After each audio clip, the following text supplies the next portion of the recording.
Olá, queridos alunos do 8º ano, sejam bem-vindos a mais uma aula do Aula em Casa. Eu sou a professora Juliana e estarei com vocês ao longo de toda a aula de Geografia. Vamos então verificar qual o número e qual o tema da nossa aula de hoje. Na nossa aula de número 235, que tem como tema o que é a América Latina. Então, na aula de hoje, nós vamos verificar quais são os elementos que fazem então essa divisão em América Latina e aquela nossa regionalização mais tradicional. Aqui ao meu lado eu já tenho então todo o território do chamado continente americano. E como a gente sabe, a gente conhece a América do Norte, América Central e América do Sul, que essa é a regionalização mais usual, a mais tradicional, a mais comum, que ela vai dividir aqui em 3 grandes territórios. Aqui a América do Norte, aqui no meio a gente vai ter a América Central e por fim nós vamos ter aqui abaixo a América do Sul.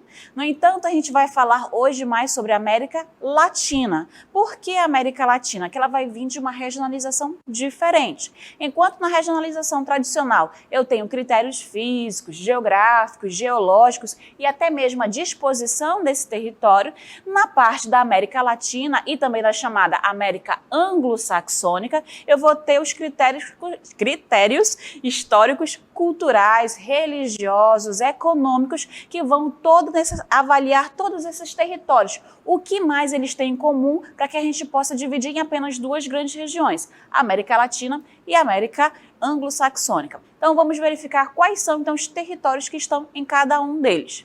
Então a gente tem aí o nome que recebe a parte do continente americano que vai do México, ou seja, lá da América do Norte, até a Argentina e ao Chile no sul. Então, todo o território, desde a América do Norte com o México até o Chile com a Argentina, vamos ter a chamada América Latina. Então, apenas 2 países a gente vai ter aqui, então, o Canadá e os Estados Unidos, mais aqui embaixo, que vão compor, então, a chamada América Anglo-Saxônica. Para a gente relembrar um pouquinho da história desse continente, a gente vai verificar como foi a chegada dos europeus ao continente americano. Vamos, então, ao vídeo. Desde 1453, quando os turcos tomaram Constantinopla e bloquearam o comércio dos europeus com os indianos pelo Mediterrâneo, havia necessidade de encontrar caminhos alternativos. Então, Portugal e Espanha buscaram uma alternativa para chegar à Índia. Este país era a fonte da seda e das especiarias, que eram produtos com enorme valor comercial no velho continente. O genovês Cristóvão Colombo, a serviço dos reis da Espanha, partiu em 3 de agosto de 1492, disposto a chegar à Índia, navegando para o Ocidente. Em 12 de outubro do mesmo ano, avistou o Guarani, hoje República Dominicana. Foi a primeira viagem de 4 que ele faria ao continente americano. Em 1493, Colombo fez a segunda viagem ao Novo Mundo e descobriu as de Porto Rico, Jamaica, localizadas na América Central. Em 1498, os descobridores pisaram pela primeira vez no continente da América do Sul. E em 1494, Portugal e Espanha assinam o Tratado de Tordesilhas, que dividia as terras recém-descobertas entre as 2 coroas europeias. A última viagem de Colombo foi em 1502. Já doente e desapontado por não ter encontrado um caminho para a Ásia, ele retornou à Espanha e morreu em 1506. O descobrimento da América foi historicamente importante por comprovar que a Terra é redonda e por colocar os europeus em contato com novas civilizações que antes eram desconhecidas. Então, como a gente pôde observar, todo esse território ele foi sendo entre aspas, descoberta, ele foi recebendo pouco a pouco a chegada do homem europeu. Que é aquela história de descobrimento das Américas, a gente sabe que não é verdade, porque realmente o que esse descobrimento marca é a chegada do homem europeu, porque esse território por inteiro já estava contando com os povos nativos, tanto na América do Norte como na América Central, com os incas, os mais e os astecas, e também aqui abaixo no nosso território do Brasil, os nossos indígenas. Então, todo o território aqui já contava com os povos nativos. O que esse descobrimento das terras americanas marca, na verdade, é a chegada do homem europeu a esse novo território, que vocês vão lembrar que ele é chamado também de o Novo Mundo. Vamos então a algumas características da América Anglo-Saxônica. Então, como a gente verificou for o critério histórico-social, vai trazer duas grandes regiões para o território americano. A América anglo-saxônica, que já aparece para vocês, aonde a gente vai ter, então, Canadá e Estados Unidos, apenas dois países que vão marcar todo esse território. A gente tem aqui o Alasca, que vai ser uma terra descontínua que pertence aos Estados Unidos. Falta aí apenas aqui, né, as ilhas do Havaí, que fica mais ou menos por aí, que é lá no meio do Oceano Pacífico. E a gente tem aqui a Groenlândia. A Groenlândia, ela não é país, ela é um território ultramarino, um departamento que pertence à Dinamarca. Então, ela não é país, ela é um território que, pela proximidade, ela foi colocada na América anglo-saxônica, ok?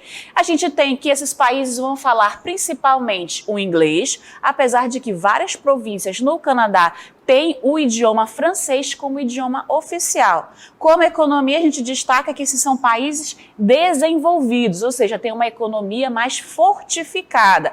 O Canadá apresenta uma certa dependência econômica dos Estados Unidos. No entanto, ele consegue se destacar em vários outros quesitos e possui aí uma qualidade de vida muito elevada. A gente verifica também aqui, como últimas informações do Canadá e dos Estados Unidos, o PIB.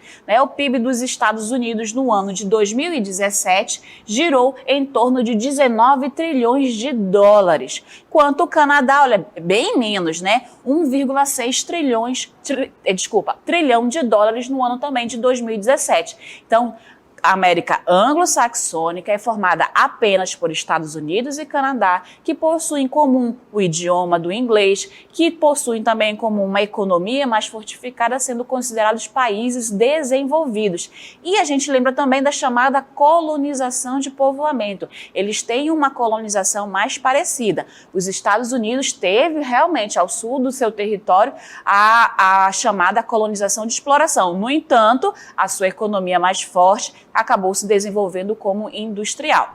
Na seguinte, a gente vai ter então a chamada América Latina, que a gente já consegue observar agora todo o seu território, que começa desde o México, lembra que aqui em cima vai estar os Estados Unidos, e vai até aqui embaixo com o Chile e a Argentina.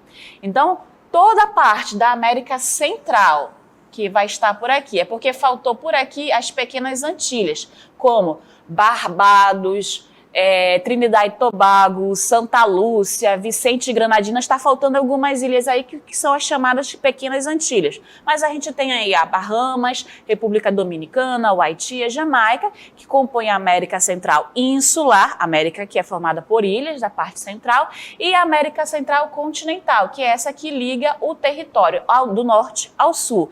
Temos aqui todos os países e territórios que compõem a América do Sul.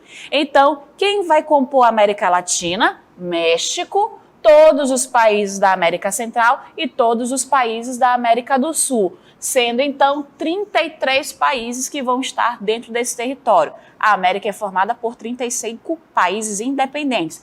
2 apenas estão na América anglo-saxônica, todos os demais aqui na América Latina. Sendo que o maior extensão territorial é o Brasil e o menor extensão territorial é o país El Salvador, ok? E aí são países de economia chamados não desenvolvidos. Então vão ser aqueles países que hoje nós usamos os termos em desenvolvimento ou em vias de desenvolver, que antes chamávamos de subdesenvolvidos e subdesenvolvidos industrializados.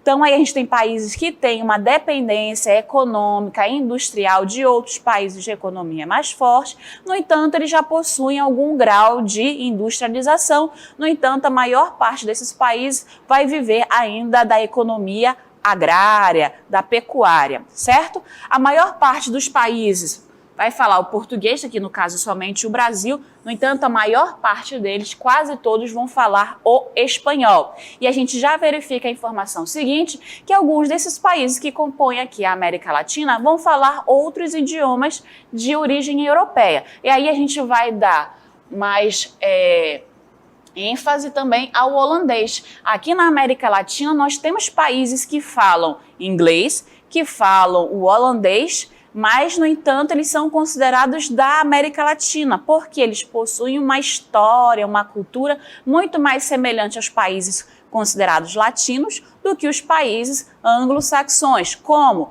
Jamaica, Suriname, Trinidad e Tobago vão fazer parte da América Latina, no entanto, eles falam tanto o holandês quanto o inglês. Então, eles têm uma história muito mais parecida com os países neolatinos, ok? E aí a gente tem os mais de 1000 dialetos indígenas que são falados devido à presença dos povos nativos que ainda resistem no nosso continente, como o Maia, o Guarani e o tucano. A gente também tem aí, a partir de agora, algumas informações sobre a regionalização do critério físico ou geológico, que é aquela regionalização onde vai ter vão ter 3 grandes unidades, que é a América do Norte, Central e do Sul. Por que que ela está sendo aí falada? Para lembrar que existe uma outra regionalização que leva em conta a parte física do seu continente, o formato e a localização de todo o seu território, e essa é a regionalização mais comum, é aquela que a gente sempre encontra nos nossos livros, né, de geografia, e acaba sendo retratado para a gente. Então, a América do Norte, Central e do Sul, ela é a regionalização mais tradicional, enquanto a regionalização em América Latina e anglo-saxônica é uma regionalização mais secundária. No entanto, nós falamos tanto em América Latina é isso, os países da América Latina são aquilo, então por que não compreender como foi realizada essa regionalização e como ela é composta por seus países? Outras informações agora sobre esse termo, América Latina. Quem foi que usou pela primeira vez essas palavras? Então, está marcado na história que foi o Napoleão III, no século XIX, que ele utilizou essa expressão, América Latina, para quê? Para fazer referência aos países e dependências da América que foram colonizados por países latinos. Então, Portugal, Espanha e França. Foi por isso que eu falei para vocês que os países da América Latina são chamados de países neolatinos. O nosso português não é o mesmo português falado lá em Portugal. O francês falado na Jamaica, no Haiti, aqui na Guiana Francesa, não é o mesmo francês falado lá na França. Existem aquelas características que nós já colocamos no nosso idioma. Então, há essa derivação do idioma original. Então, aqui são os países neolatinos que formam a chamada América Latina, certinho? Seguindo ainda nas informações, nós vamos ter aí que da América do Norte, como eu já falei, apenas o México é considerado parte da América Latina. A região, olha só, vou fazer uma correção aqui nesse texto, engloba 20 países continentais. Por que 20 países continentais? Porque são países que estão ligados por território. No entanto, a América Latina é formada por mais 13 países insulares, que são aqueles países ilhas, como a Jamaica, o Haiti, a República Dominicana, Bahamas, Barbados. Então, esse território é formado por 33 países. Quais são, então, os elementos que esses países mais possuem em comum para serem considerados como países de uma única região da América Latina? A sua formação histórica, né? Muitos desses países são de colonização, de exploração, a sua economia, que apresenta muito mais um subdesenvolvimento do que uma economia mais fortificada, e a existência de regimes autoritários por parte, né, que vários países da América Latina foram governados por ditadores, ou militares, ou aqueles que surgiram de algum golpe. Então, qual é a parte da formação histórica? É que a grande parte dos países da América Latina foram colonizados a partir do século XVI por Portugal e Espanha, os dois países que vão se destacar na colonização da América Latina, e esses portugueses e espanhóis exploraram as riquezas minerais e naturais desses países. Então, tudo que tinha de riqueza nesse território da América Latina era explorado e todo esse lucro era enviado para a metrópole que estava na Europa.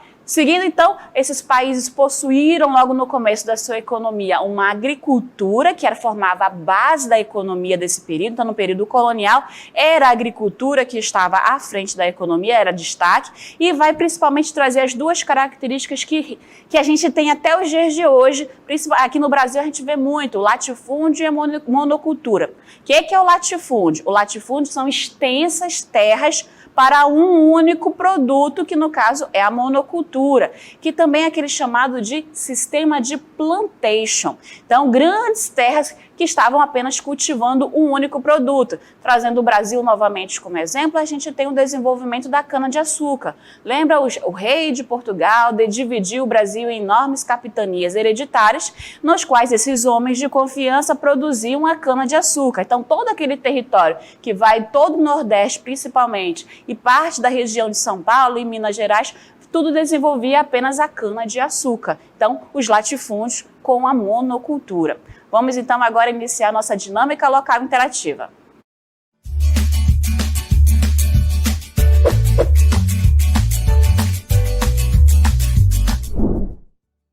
Muito bem, então vamos às nossas questões. Nós temos como primeira questão: explique a origem da expressão América Latina. Super tranquilo, então dizer como foi que surgiu esse termo, quem foi que usou e por quê. E para a questão número 2, cite 2 elementos unificadores que compõem a América Latina. Se puder então justificar também quais são, o porquê que aquele motivo que você apontou, ele está ali, você pode colocar, então, justificando a sua resposta. Então, tempo para vocês produzirem a resposta e daqui a pouco a gente volta com a nossa correção. Até já!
Muito bem, então, alunos, vamos lá fazer novamente a leitura e já iniciando a nossa correção da atividade.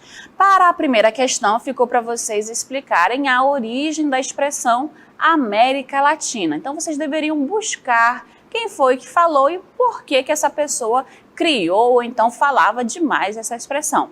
Na segunda questão, vocês tinham que apresentar dois elementos unificadores que compõem a chamada América Latina, ou seja, o que esses países têm em comum. Então, a gente lembra lá na questão número 1 que a América Latina ela foi um termo utilizado primeiro pelo Napoleão III lá no século XIX, que foi justamente para fazer referência aos países do continente americano que foram povoados, que foram explorados, ou melhor, colonizados por Portugal e Espanha principalmente. Então, a gente vai fazer referência aos países que foram colonizado por países europeus latinos. Então vamos lá verificar qual é a resposta da questão.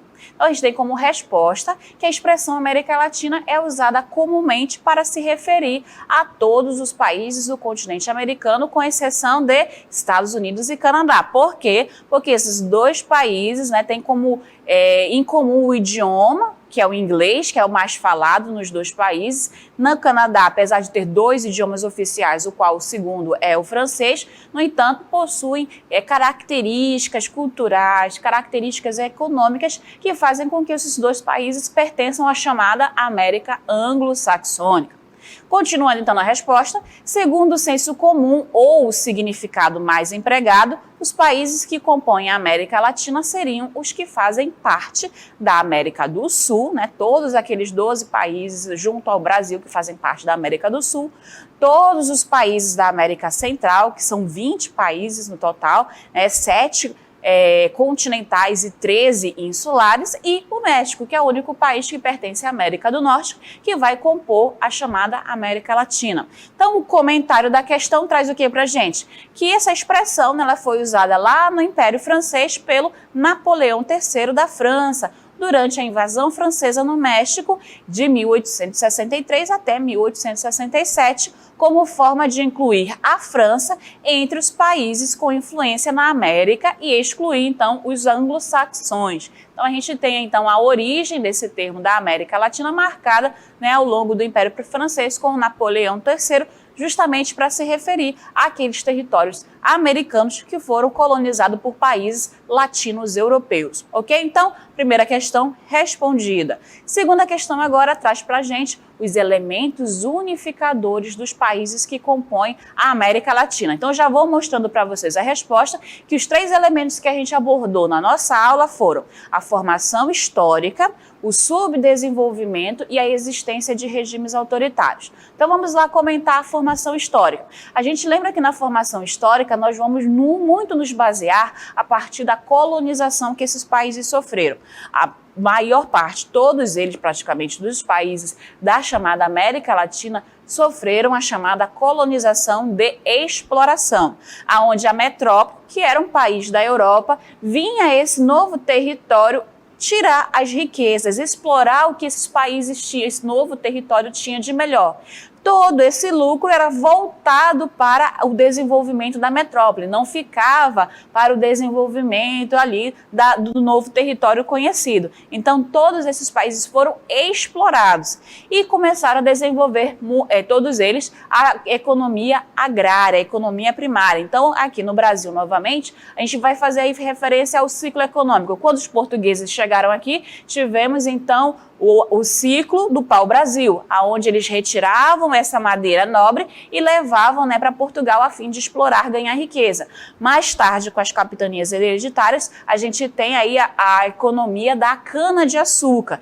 Diversos latifúndios foram colocados ao longo do território brasileiro, produzindo apenas uma única monocultura, ou seja, o sistema de plantation já estava aí em funcionamento ao longo desse período colonial do território americano. africano. O subdesenvolvimento é porque é marcado pela essa economia desses países que não são tão fortes, apresentam dependências das importações estrangeiras, ou seja, os equipamentos desses países não são de fabricação própria, eles precisam que outros países produzam essa tecnologia mais avançada, mais desenvolvida e eles vão comprar para então ter no seu território essa industrialização ou essa tecnologia que eles não conseguem dominar. Certo? E a última, então, a gente tem a existência de regimes autoritários. Diversos países da chamada América Latina sofreram golpes militares, golpes de Estado, aonde governos eram ditadores com a sua população. Então, há a presença da maior parte dos países da América Latina que sofreram, sim, com os regimes autoritários. Então, são as 3 características, vocês deveriam citar apenas 2. Então, reforçando, formação histórica, o subdesenvolvimento que vai fazer a parte da economia e também a existência de regimes autoritários nos países neolatinos. Fechamos, então, aqui a aula de Geografia comigo, professora Juliana, e vou chamando já o professor Ananias. Até a próxima!